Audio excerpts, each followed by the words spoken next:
حضرت سیدنا علی المرتضی رضی اللہ تعالی عنہ سے مروی ہے، رسول کریم نے ارشاد فرمایا اذا کانت لیلۃ النصف من شعبان، حضور نے ارشاد فرمایا جب شعبان کے نصف کی رات آئے فقوموا لیلہا وصوموا نہارہا، تو راتوں کو قیام کرو اور اس کے دن کو روزہ رکھو۔ فإن اللہ تعالی ینزل فیہا لغروب الشمس الی سماء الدنیا، اللہ تعالیٰ جل شانہ نزول اجلال فرماتا ہے غروب شمس کے ساتھ ہی پہلے آسمان پر، فیقول، اور ارشاد فرماتا ہے کوئی ہے مجھ سے بخشش مانگنے والا میں اس کو بخش دوں، ہے کوئی مجھ سے رزق طلب کرنے والا میں اس کو رزق دوں، ہے کوئی مصیبت میں پھنسا ہوا میں اس کی مصیبت دور کر دوں، ہے کوئی اس مصیبت میں پھنسا ہوا ہے کوئی اس ضرورت کا حامل، تو یہ اللہ تعالیٰ ارشاد فرماتا رہتا ہے یہاں تک کہ فجر طلوع ہو جاتی ہے، اور طلوع فجر تک اس رات کو اللہ کی رحمتیں آواز دیتی ہیں۔ آج کی بابرکت شب نور، شب برات کے نام سے معروف اور مشہور ہے۔ اس بابرکت شب کے دامن میں اتنی برکتیں اور اتنی رحمتیں ہیں کہ اللہ جل شانہ گناہ گاروں کو جہنم کی آگ سے آزاد فرما دیتا ہے۔ ام المومنین سیدہ طیبہ طاہرہ سیدہ عائشہ صدیقہ رضی اللہ تعالی عنہا فرماتی ہیں ایک دن میں دیکھا کہ حضور میرے حجرہ میں نہیں ہیں، تو میں حضور کو تلاش کرنے نکلی۔ جنت البقیع میں آسمان کی طرف سر اٹھائے حضور اللہ سے التجائیں کر رہے تھے۔ مجھے دیکھا تو ارشاد فرمایا عائشہ کیا تم نے یہ سمجھا کہ اللہ کا رسول تم سے زیادتی کرے گا؟ فرماتی ہیں میں نے عرض کی یا رسول اللہ صلی اللہ علیہ وسلم میں یہ سمجھا شاید آپ کسی زوجائے محترمہ کے حجرہ میں تشریف لے گئے ہیں۔ فرمایا آج لیلۃ النصف من شعبان، شعبان کی 15ویں رات ہے، درمیانی شب ہے۔ اس رات کو اللہ تعالی جل شانہ آسمان دنیا پہ نزول اجلال فرماتا ہے، اور قبیلہ بنو کلب کی بکریوں کے بالوں سے زیادہ لوگوں کو جہنم کی آگ سے آزاد کر دیتا ہے۔ قبیلہ بنو کلب عرب کا بہت بڑا قبیلہ تھا جو بھیڑ بکریاں پالتے تھے، اور لاکھوں کی تعداد میں ان کی بکریوں اور بھیڑوں کے ریوڑ تھے۔ تو اس قبیلے کی بکریوں کے بالوں سے بھی زیادہ گناہ گاروں کو جہنم کی آگ سے آزاد کر دیا جاتا ہے۔ تو یہ وہ بابرکت شب رحمت ہے، شب نور ہے، جس کے دامن میں اتنی برکتیں ہیں کہ کوئی محروم نہیں رہتا۔ صرف وہ بد نصیب لوگ جو شرک میں مبتلا ہیں، جو سخت کینہ پرور ہیں، جو قطع رحمی کرتے ہیں، قاتل ہیں، عادی شرابی یا بدکار ہیں، انہیں اس مبارک رات میں محروم رکھا جاتا ہے، ورنہ اللہ کی رحمتوں کا عموم اس بابرکت راتوں میں اس قدر ہوتا ہے کہ کوئی گناہ گار جو اس کے حضور ہاتھ دعا کے لیے اٹھاتا ہے اور اپنا دامن پھیلا کے اس کی رحمتیں مانگتا ہے، اسے محروم نہیں رکھا جاتا، بلکہ اللہ سب گناہ گاروں کو جہنم کی آگ سے آزاد کر دیتا ہے۔ ایک روایت میں آتا ہے کہ اللہ لیلۃ النصف من شعبان، شعبان کی 15ویں رات کو آسمان دنیا پہ اپنی رحمتوں سے جلوہ گر ہوتا ہے اور فرماتا ہے کوئی رزق مانگنے والا میں اس کی جھولیاں بھر دوں، ہے کوئی مغفرت طلب کرنے والا میں اس کے گناہ معاف کر دوں، ہے کوئی مجھ سے عافیت مانگنے والا میں اس کو عافیتوں سے نواز دوں، ہے کوئی فلاں چیز مانگنے والا ہے کوئی فلاں چیز مانگنے والا، اس کی رحمتیں آواز دیتی ہیں، اور یہ آواز غروب آفتاب سے لے کر کے طلوع فجر تک مسلسل بندوں کو دی جاتی ہے، اور بندے اس کے حضور اگر دستے طلب دراز کریں، اپنی جھولی پھیلائیں، تو اللہ تعالیٰ ان کو ان کے مانگنے سے بھی زیادہ عطا فرماتا ہے۔ اس امت کو اللہ تعالیٰ نے اس طرح کی راتیں دے کر کے مغفرت، بخشش، غفران اور رحمتوں کی فراوانی نصیب کی ہے۔ میرے حضور نے ارشاد فرمایا، ایک شخص صبح سے لے کے ظہر تک مزدوری کرتا ہے، اس کو ایک قیرات ملتا ہے۔ ایک ظہر سے لے کر عصر تک مزدوری کرتا ہے، اس کا وقت تھوڑا ہے لیکن اس کو بھی ایک قیرات ملتا ہے۔ اور تیسرا شخص عصر سے لے کر مغرب تک مزدوری کرتا ہے، اس کو 2 قیرات ملتے ہیں، جبکہ اس کا وقت دونوں سے کم ہے۔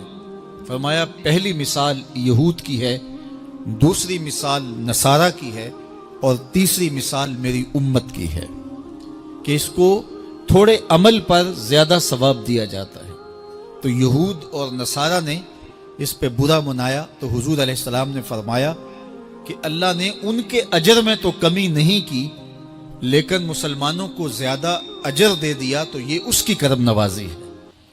تو یہ تھوڑے وقت کی عبادتیں اور چند راتوں کی بیداری اور مخصوص اوقات میں اللہ کے حضور عبادت و ریاضت ایک گناہگار کو کہاں سے کہاں تک پہنچا دیتی ہے، اس کے گناہوں کی معافی کا ذریعہ بھی بنتی ہے اور درجات کی بلندی کا سبب بھی۔ دیکھیے لیلۃ القدر ایک رات 1000 مہینے کی عبادتوں سے بہتر قرار پاتی ہے۔ اسی طرح دیگر مواقع ہیں کہ اللہ تعالیٰ اس امت کے لیے رکھے ہیں، رحمت رب بہانہ می طلب، اور یوں بھی پڑھا گیا رحمت رب بہانہ می طلب۔ اس کی رحمتیں قیمت نہیں مانگتی اور اس کی رحمتیں بہانہ تلاش کرتی ہیں، تو وہ اپنے بندوں کو بخشنے پہ آمادہ ہے اگر وہ اپنا دامن طلب پھیلائیں۔ قرآن مجید میں ایک مقام دیکھیے کتنا دل آویز ہے، فرمایا ما یفعل اللہ بعذابکم، اللہ تمہیں عذاب دے کے کیا کرے گا؟ اس کی یہ چاہت نہیں ہے کہ تمہیں عذاب میں مبتلا کرے، اس کی چاہت یہ ہے کہ تم اس کی چوکھٹ پہ آؤ، جھولی پھیلاؤ، اس سے خیرات اور رحمت مانگو، اور وہ تمہارے ماضی کے سارے گناہ معاف کر کے، ساری غلطیاں معاف کر کے تمہیں اپنی رحمتوں سے مالا مال فرما دے۔ تو وہ بندوں کو بخشنے پہ، بندوں کی مغفرت کرنے پہ آمادہ ہے، اور اس کی رحمتیں بہانے تلاش کرتی ہیں۔ اللہ اکبر۔ اور دوسری جانب اس کے بندے، اس کے مملوک، اس کی مخلوق، اور مخلوق کی گناہگار اور نیکوکار اس کی رحمتوں کے طالب ہوتے ہیں، بلکہ وہ گناہ کرنے کے بعد جب معافی مانگتے ہیں تو اللہ کو یہ معافی بہت پسند ہے۔ معافی مانگنا، اس کے حضور اپنے دامن کو پھیلانا، وہ اس کو بہت زیادہ محبوب ہے۔ انسان کی فطرت کے اندر گناہ رکھا گیا ہے۔ آگ، ہوا، مٹی، پانی، یہ ان 4 چیزوں کا مرکب ہے۔ اس کے جو عناصر ہیں اس میں کبھی اعتدال قائم نہیں رہتا، اور اس سے گناہ سرزد ہو جاتے ہیں۔ گناہ کرنے کے بعد بندے کا اس گناہ پہ اصرار کرنا، اڑ جانا، ضد کرنا، توبہ نہ کرنا اللہ کو یہ پسند نہیں، لیکن اگر اس سے گناہ سرزد ہو جائے تو پھر وہ توبہ کر لے تو اللہ کو یہ بہت زیادہ پسند ہے۔ جو اس سے ہو سکے نیکی وہ اللہ کے حضور پیش کرے، لیکن اس کے اندر جو شر رکھی گئی ہے، اس کے اندر جو قوتیں گناہ کی رکھی گئی ہیں، اس سے اگر اس سے گناہ سرزد ہو جائے تو پھر وہ اللہ سے توبہ کرے، اللہ کی طرف رجوع کرے، تو اللہ اس کی توبہ کو نہ صرف قبول کرتا ہے بلکہ اس کے گناہوں کو معاف کرتا ہے اور گناہوں کو بدل کے نیکیوں میں تبدیل کر دیتا ہے۔ جب گناہ نیکیوں میں تبدیل ہو گئے تو جتنا بڑا گناہ گار تھا اتنا بڑا نیکوکار ہو گیا۔ حضرت سیدنا عمر رضی اللہ تعالیٰ عنہ بازار میں جا رہے تھے تو ایک شرابی نے ہاتھ میں بوتل پکڑی تھی شراب کی، تو حضرت عمر ہاتھ میں درہ رکھتے تھے اور آپ کا جاہ و جلال دیدنیت ہوتا، تو جو ہی حضرت عمر رضی اللہ تعالیٰ عنہ کو اس نے دیکھا تو ڈر گیا اور دل ہی دل میں کہا اے اللہ آج عمر کے قہر سے بچا لے، میں تیری بارگاہ میں سچی توبہ کرتا ہوں، اور جلدی سے شراب کو بغل میں چھپا لیا۔ اتنے میں حضرت عمر سر پہ پہنچ گئے اور گرج کر کڑک کے کہا کہ یہ تیری بغل میں کیا ہے؟ چونکہ اس کو بوتل چھپاتے دیکھا تھا تو وہ ڈر گیا اور ڈرتے ڈرتے کہنے لگا حضرت یہ سرکہ ہے۔ اب تھی تو شراب، لیکن ڈرتے ہوئے بولا حضرت سرکہ ہے۔ تو حضرت عمر نے کہا نکال۔ جب نکالا تو شراب نہیں تھی، واقعی سرکہ بن چکا تھا۔ تو جب اللہ کے حضور کوئی توبہ کرتا ہے، اللہ اس کے گناہوں کو بدل کے نیکیوں میں تبدیل کر دیتا ہے۔ حدیث پاک میں آتا ہے کہ قیامت کے دن اللہ ایک شخص کو کہے گا کہ اپنا نامہ اعمال پڑھ، تو وہ نامہ اعمال پڑھنے لگ جائے گا۔ تو نامہ اعمال کے اندر چھوٹے گناہ بھی ہوں گے، بڑے گناہ بھی ہوں گے۔ تو اللہ سے حیا کرتے ہوئے، شرم کرتے ہوئے وہ بڑے بڑے گناہوں کو چھوڑتا جائے گا اور چھوٹے چھوٹے گناہوں کو پڑھتا رہے گا۔ جب وہ سارے گناہ پڑھ چکے گا اور کتاب ختم ہوگی تو اللہ تعالیٰ اسے فرمائے گا میرے بندے تو نے یہ جتنے گناہ پڑھے ہیں میں نے سب کو بدل کے نیکیوں میں تبدیل کر دیا۔ تو بندہ کہے گا اللہ ابھی تو میرے بڑے بڑے گناہ رہتے ہیں جو میں نے پڑھے ہی نہیں۔ فَضَحِكَ النَّبِيُّ حَتَّى بَدَتْ أَنْيَابُهُ، حضور جب یہ بیان فرما رہے تھے تو حضور اتنا مسکرائے کہ صحابہ نے حضور کی داڑھیں دیکھ لی۔ تو پہلے وہ بڑے بڑے گناہ چھوڑے جا رہا تھا، لیکن جب اللہ فرمائے گا کہ میں تیرے گناہوں کو بدل کے نیکیوں میں تبدیل کر دیا، تو وہ کہے گا ابھی تو بڑے بڑے گناہ رہتے جو میں نے ابھی پڑھے ہی نہیں۔ تو جب کوئی بندہ اس کے حضور توبہ کرتا ہے، اللہ یہ نہیں دیکھتا اس نے گناہ کتنے کیے ہیں، یہ دیکھتا ہے بندہ آیا میری چوکھٹ پہ ہے تو اللہ اس کے پچھلے سارے گناہ معاف فرما دیتا ہے۔ اللہ اکبر۔ میرے اور آپ کے آقا و مولا نے اللہ کے حضور توبہ کرنے اور اس پر اللہ کی خوشی اور اللہ کی خوشنودی کا ذکر کرتے ہوئے ایک مثال بیان فرمائی کہ ایک شخص صحرا میں سفر کر رہا تھا، تو وہ ایک درخت کے نیچے دوپہر کاٹنے کے لیے، سستانے کے لیے رک گیا اور درخت کے ساتھ اپنے اونٹ کو باندھ دیا اور خود لیٹ گیا تاکہ دوپہر کاٹ لوں۔ تھوڑی دیر کے بعد جب اس کی آنکھ کھلی تو اس نے کیا دیکھا کہ اونٹ ماں ساز و سامان کے ساتھ غائب ہے۔ اب صحرا میں اونٹ کا گم ہو جانا گویا زندگی چلے جانے کے مترادف ہے۔ تو اس نے دائیں بائیں بھاگ دوڑ کے دیکھا کہ کہیں اونٹ کا نشان مل جائے، لیکن اونٹ کا نشان نہیں ملا۔ تا حد نظر کوئی انسانی آبادی نہیں۔ وہ بھاگا اور تھک ہار کے دوبارہ اسی درخت کے نیچے بیٹھ گیا اور پیاس سے ہلکان ہوا جا رہا تھا اور درخت کے ساتھ ٹیک لگا کے لیٹ گیا اور موت کا انتظار کرنے لگا۔ جن لوگوں نے صحرا کا سفر کیا ہے ان کو اس بات کا اندازہ ہوگا کہ کئی 100 میل تک انسانی آبادی ہی نہیں، اب نہ کچھ کھانے کے لیے بچا نہ کچھ پینے کے لیے بچا، اونٹ بھی غائب ہو گیا، توشا بھی ساتھ ہی چلا گیا، تو اب ظاہر ہے سیدھی موت ہی نظر آ رہی ہے۔ تو وہ اس درخت کے ساتھ ٹیک لگا کے بیٹھ جاتا ہے اور موت کا منتظر ہوتا ہے۔ تھوڑی دیر کے بعد پھر اس کی دوبارہ آنکھ لگ جاتی ہے۔ جب دوبارہ آنکھ لگتی ہے تو تھوڑی دیر بعد پھر آنکھ کھلتی ہے۔ جب دوبارہ آنکھ کھلتی ہے تو دیکھتا ہے کہ اونٹ جو گما تھا ماں ساز و سامان کے اس کے پاس کھڑا ہے۔ تو صحرا میں اس حالت میں اونٹ کا مل جانا زندگی مل جانے کے مترادف ہے۔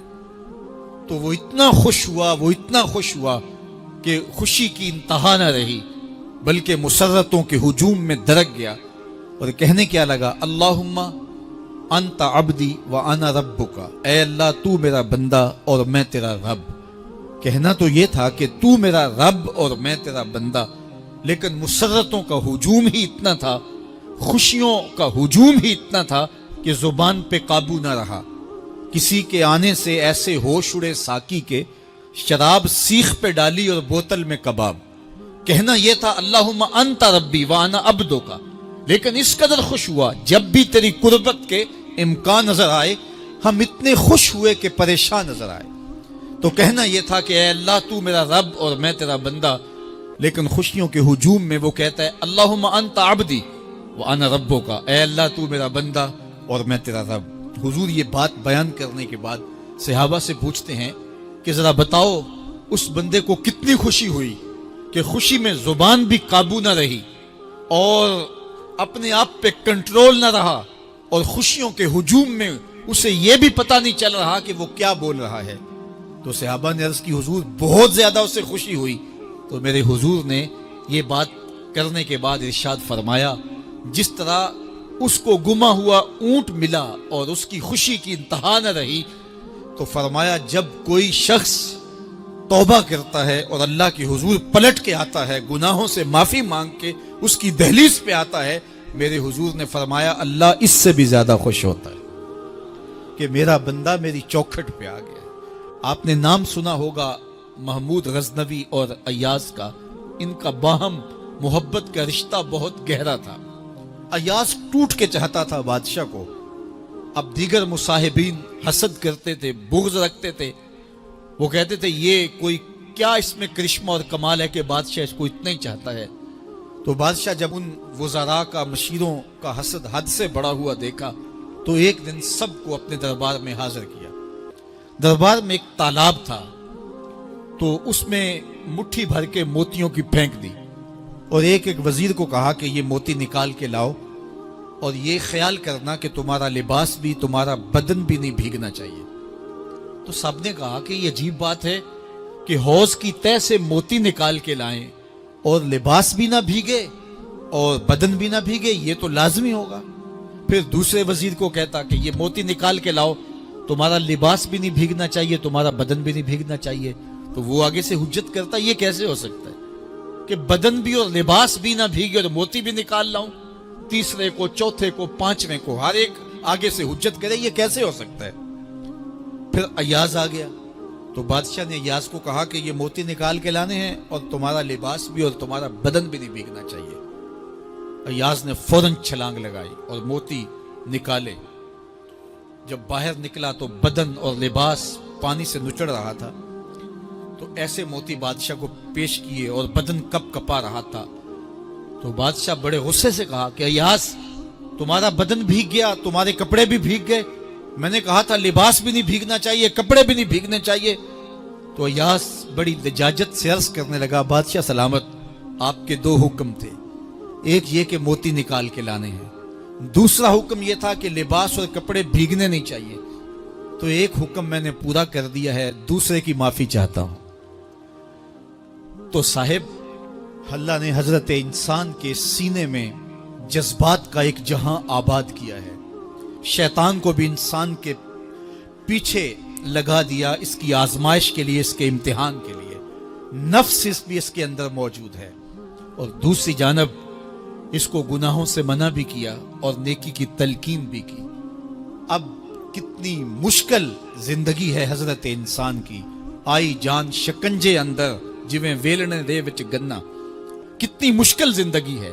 خواہشیں ہیں کہ آوارہ ہیں، آرزویں ہیں کہ بے قابو ہیں، اور دوسری جانب اللہ کا حکم ہے۔ اب کیا کرے؟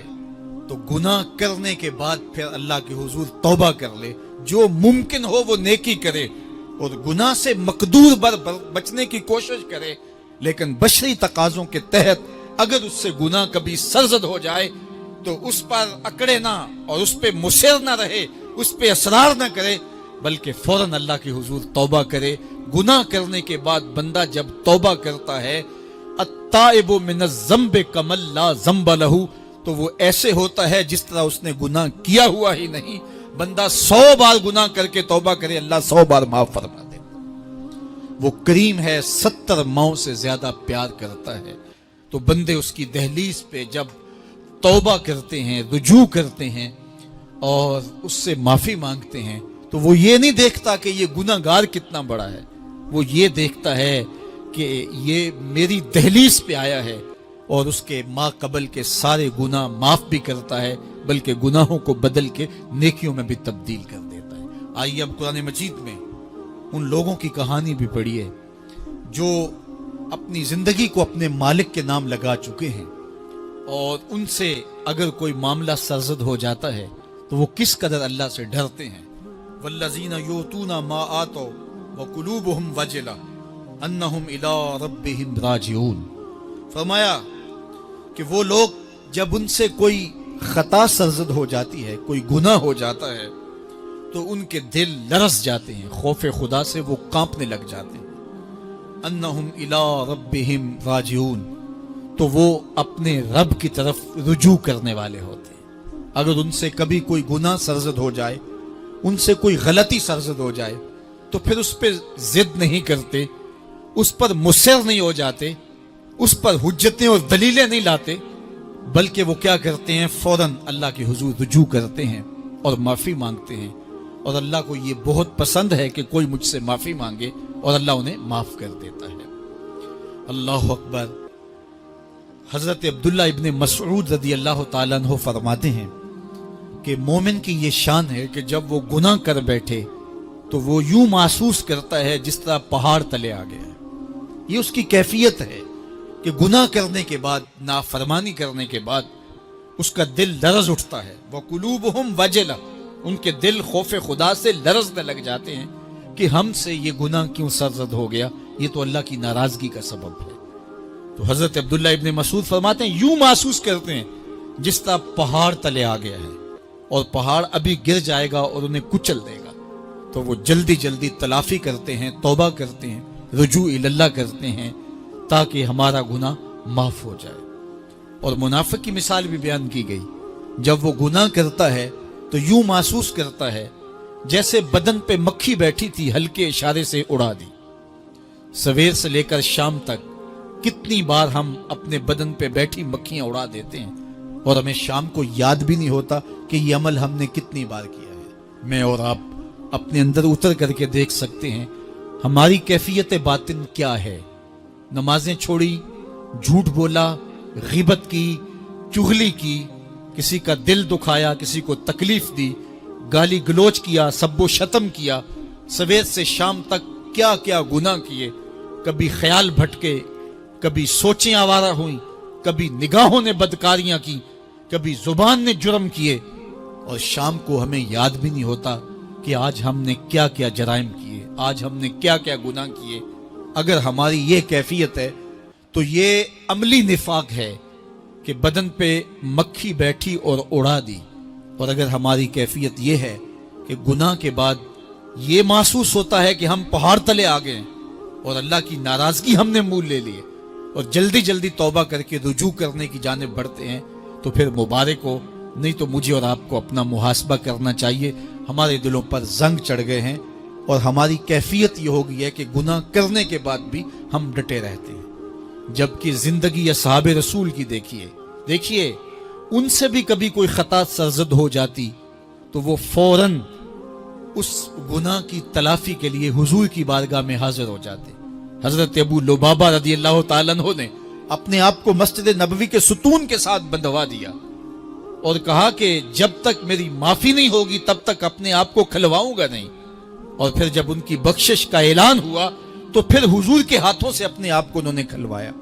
ایک خاتون حضور کی خدمت میں حاضر ہوئی اور عرض کی یا رسول اللہ صلی اللہ علیہ وسلم، مجھ سے بدکاری سرزد ہو گئی ہے اور میرے پیٹ میں بچہ ہے، اور میں چاہتی ہوں کہ آخرت کی سزا کی بجائے دنیا کے اوپر اس کی سزا مجھے دے دی جائے تاکہ میں پاک ہو جاؤں اور صاف ہو جاؤں، کیونکہ آخرت کی سزائیں بہت سخت ہیں. اللہ کے محبوب علیہ السلام نے جبریل امین سے ایک دن پوچھا تھا مجھے جہنم کے عذابوں کا ذکر سناؤ، تو عرض کی یا رسول اللہ صلی اللہ علیہ وسلم، سب سے ہلکا عذاب، اخف العذاب، ہلکا ترین عذاب یہ ہے کہ جہنمی کے پاؤں میں آگ کے جوتے رکھے جائیں گے. باقی اس کے پورے بدن پہ آگ نہیں ہوگی، صرف آگ کے جوتے اس کو پہنائے جائیں گے. لیکن اس کی حدت، گرمی اور شدت اتنی ہوگی، یغلی منہما دماغہ، اس کی شدت سے اس کا دماغ پگھل کر ناک اور کانوں کے ذریعے سے باہر آنا شروع ہو جائے گا. یہ سب سے ہلکے عذاب کی کیفیت ہے. اور جو عذاب سخت ہیں، الیاذ باللہ، اللہ تعالیٰ قرآن مجید میں فرماتا ہے ثم لا يموت فيها ولا يحيى، اس بڑے عذاب کا ذکر کیا جو جہنمیوں کو دیا جائے گا. فرمایا اس عذاب کی کیفیت یہ ہوگی بندہ نہ جیے گا نہ مرے گا. جیے گا اس لیے نہیں کہ آگے اور پیچھے دائیں اور بائیں آگ ہی آگ ہوگی، تو اس آگ میں جینا کو جینا تو نہیں ہوگا. اور مرے گا اس لیے نہیں کہ موت کو موت آ چکی ہوگی. جنت میں جنتیوں کو ایک ہی ڈر اور خدشہ ہوگا کہیں موت نہ آ جائے، اور جہنمیوں کو ایک ہی امید ہوگی کہیں موت آ جائے اور جان چھوٹ جائے. اللہ تعالیٰ مینڈے کی شکل میں موت کو لائے گا اور موت کو ذبح کیا جائے گا. جنتی جنت سے اور جہنمی جہنم سے دیکھ رہے ہوں گے. جب موت کو ذبح کر دیا جائے گا اب موت نہیں ہے، تو جنتی اتنے خوش ہو جائیں گے کہ اگر موت کو موت نہ آئی ہوتی تو یہ خوشی سے مر جاتے، اور جہنمی اتنے مایوس دکھی اور پریشان ہوں گے کہ اگر موت کو موت نہ آئی ہوتی تو یہ صدمے سے مر جاتے. تو وہ کتنا سخت عذاب ہوگا اللہ یاز باللہ کے ہلکے ترین عذاب کی کیفیت یہ ہے کہ پاؤں میں آگ کا جوتا اور دماغ پگھل کے ناک اور کانوں کے راستے سے باہر آ جائے. تو اس نے عرض کی یا رسول اللہ صلی اللہ علیہ وسلم میرے اوپر حد جاری کر دیجئے. اور اس نے کہا کہ میرے پیٹ میں جو ہے وہ بچہ ہے. اللہ کے محبوب علیہ السلام نے فرمایا جاؤ جب بچہ پیدا ہو تو پھر آنا. وہ چلی گئی. تو جب بچہ پیدا ہوا تو گود میں اٹھائے پھر حضور کی خدمت میں حاضر ہوئی اور عرض کی یا رسول اللہ یہ ہے بچہ جو میں نے گناہ کیا تھا، بدکاری کی تھی، آج یہ اس کی نشانی ہے. تو اللہ کے محبوب علیہ السلام نے فرمایا کہ اسے لے جاؤ اور اسے دودھ پلاؤ، اور جب یہ کچھ کھانے پینے لگ جائے گا تو پھر آنا. تو تھوڑی دیر کے بعد، کچھ دنوں کے بعد وہ دوبارہ حاضر ہوئی اور اس نے اس بچے کے ہاتھ میں روٹی کا ٹکڑا دیا ہوا تھا اور عرض کی یا رسول اللہ دیکھ لیجئے اب یہ روٹی کھانے لگ گیا ہے. اللہ اکبر. تو اللہ کے محبوب نے فرمایا انہیں لے جاؤ اور جا کے انہیں سنگسار کر دو. اس کی یہ حد بنتی تھی، اس کو سنگسار کیا اور اس نے خود یہ سزا اپنے لیے قبول کی. مائز ابن مالک اسلمی عرض کی یا رسول اللہ طہرنی، مجھے پاک کر دیجئے.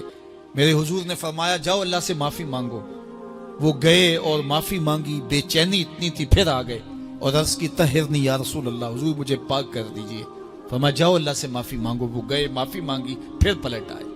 تیسری مرتبہ، چوتھی مرتبہ آقا کریم نے فرمایا فیما اطہرک، تمہیں کہا اللہ سے معافی مانگو، کریم ہے معاف کر دے گا، تم پھر پلٹ آتے ہو، تمہیں کس جرم سے پاک کروں؟ قال من الزنا، عرض کی مجھ سے بدکاری ہو گئی ہے اور میں چاہتا ہوں کہ دنیا پر فارغ ہو جاؤں. حضور نے فرمایا کہ اس کا توازن عقلی تو ٹھیک ہے. عرض کی حضور صحیح الحواس ہے. کہا کہ یہ نشے میں تو نہیں کہہ رہا. کسی نے اٹھ کے منہ سونگا. کہا حضور ایسی بات بھی نہیں ہے. فرمایا تم سوچ لو کیا کہہ رہے ہو. کہا حضور جو میں کہہ رہا ہوں وہ سچ کہہ رہا ہوں، مجھ سے گناہ سرزد ہو گیا اور میں چاہتا ہوں کہ دنیا پر ہی فارغ ہو جاؤں. اللہ کے محبوب علیہ السلام نے فرمایا کہ انہیں سنگسار کر دو. مائز ابن مالک اسلمی کو سنگسار کر دیا گیا. جب ان کا جنازہ اٹھا تو حضور بھی جنازے کے جلوس میں تھے.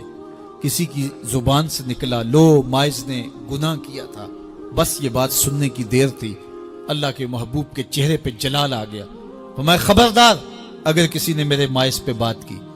میرے مائز نے ایسی سچی توبہ کی ہے اگر روئے زمین کے تمام مسلمانوں میں بانٹ دی جائے لکفاہم، سب کی مغفرت ہو جائے، کہ انہوں نے اپنے آپ کو خود پیش کیا ہے.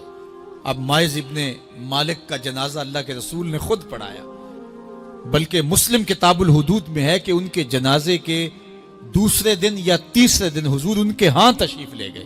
اور جب آقا گئے وہم جلوسن، تو لوگ وہاں بیٹھے ہوئے تھے. تو میرے آقا نے فرمایا استغفروا لمائز، مائز کے لیے بخشش اور مغفرت کی دعا کر. تو یہ بات ذہن نشین کیجئے کہ یہ وہ لوگ تھے کہ جن سے کبھی کوئی گناہ سرزد ہو جاتا تو وہ جلد توبہ کرتے، اور اس کی بڑی سے بڑی حد اور سزا بھی ہوتی تو وہ بھی کاٹنے کے لیے تیار ہو جاتے. میں اور آپ دیکھیں کہ ہماری زندگی میں اگر گناہ ہیں اور ہمیں سچی توبہ کی توفیق بھی نصیب نہیں ہے تو پھر ہم سوچ لیں کہ ہم کہاں کھڑے ہیں. دیکھیے اللہ دلوں کے بھید جانتا ہے.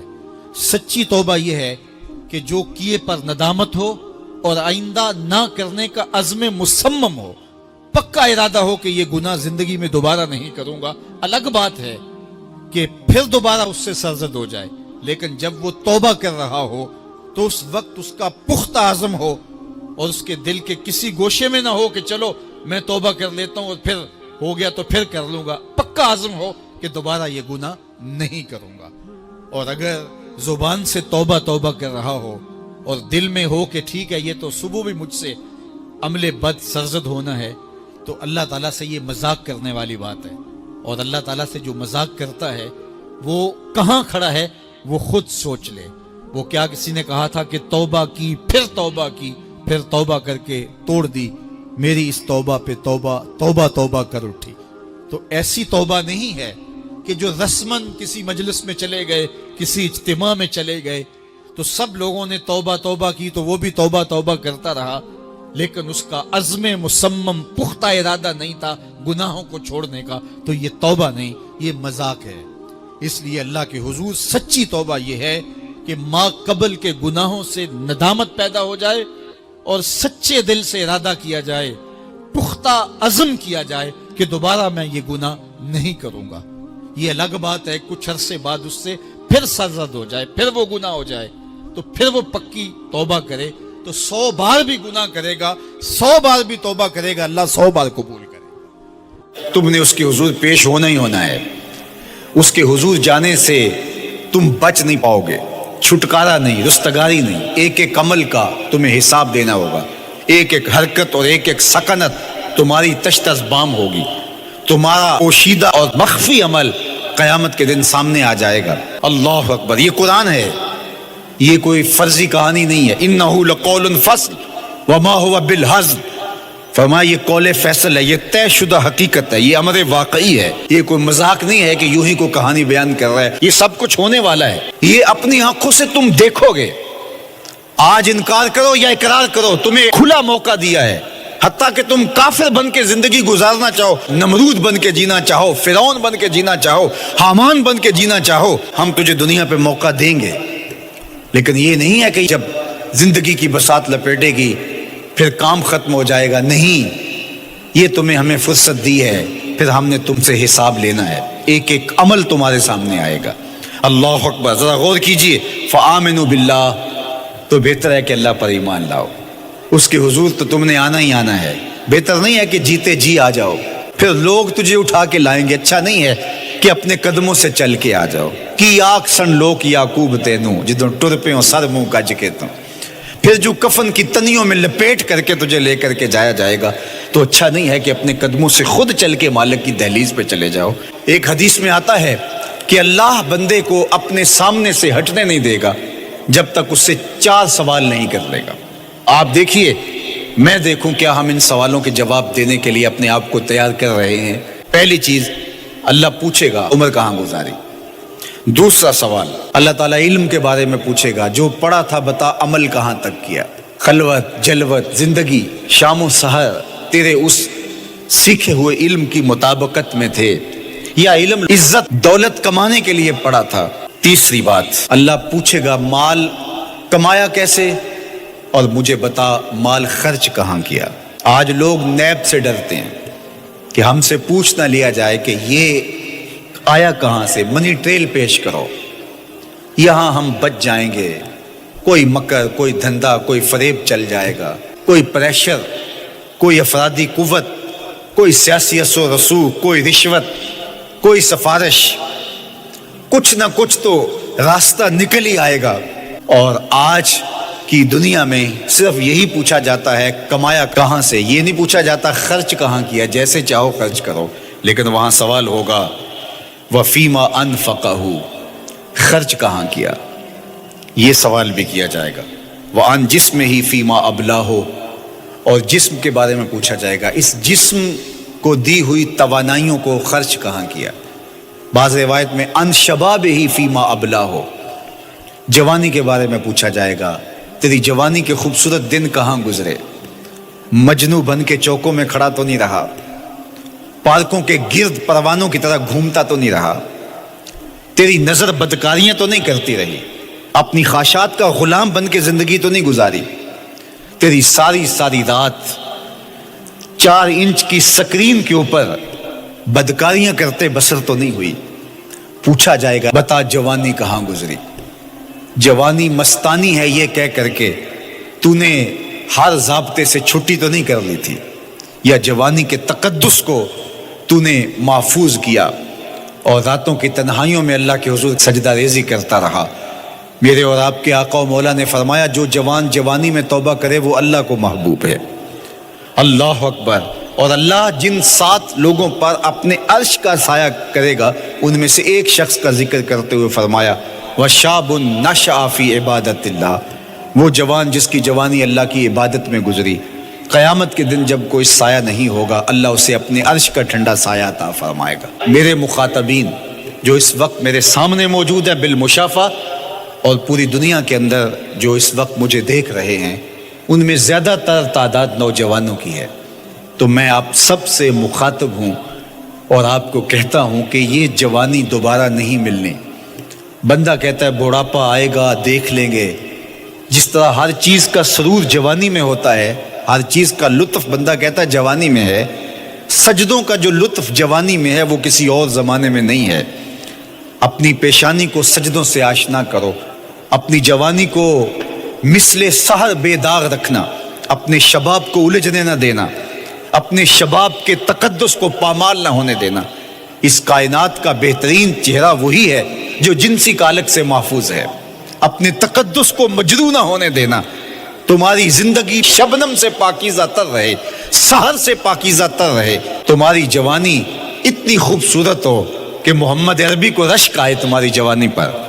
اپنی جوانی کو آوارگی میں بسر نہ کرنا، اپنی اس جوانی کو دین کے لیے وقف کرنا، سحری کے سجدوں میں آنسو بہا کر کے جوانی کا لطف کشید کرنا۔ جوانی کا لطف اور مزہ رب کے ساتھ محبت اور رب کے ساتھ عشق کرنے میں ہے۔ جوانی کے اندر دل کی بے تابیاں، دل کی بے چینیاں اور دل کی بے قراریاں ذرا مسلح پہ لے کے آؤ۔ عشق کرنا ہے تو کسی آوارہ سے نہیں، عشق کرنا ہے تو رب العالمین سے کرو، آمنہ کے لال سے کرو، تو پھر دیکھنا کہ یہ جوانی کیا نور بخشتی ہے۔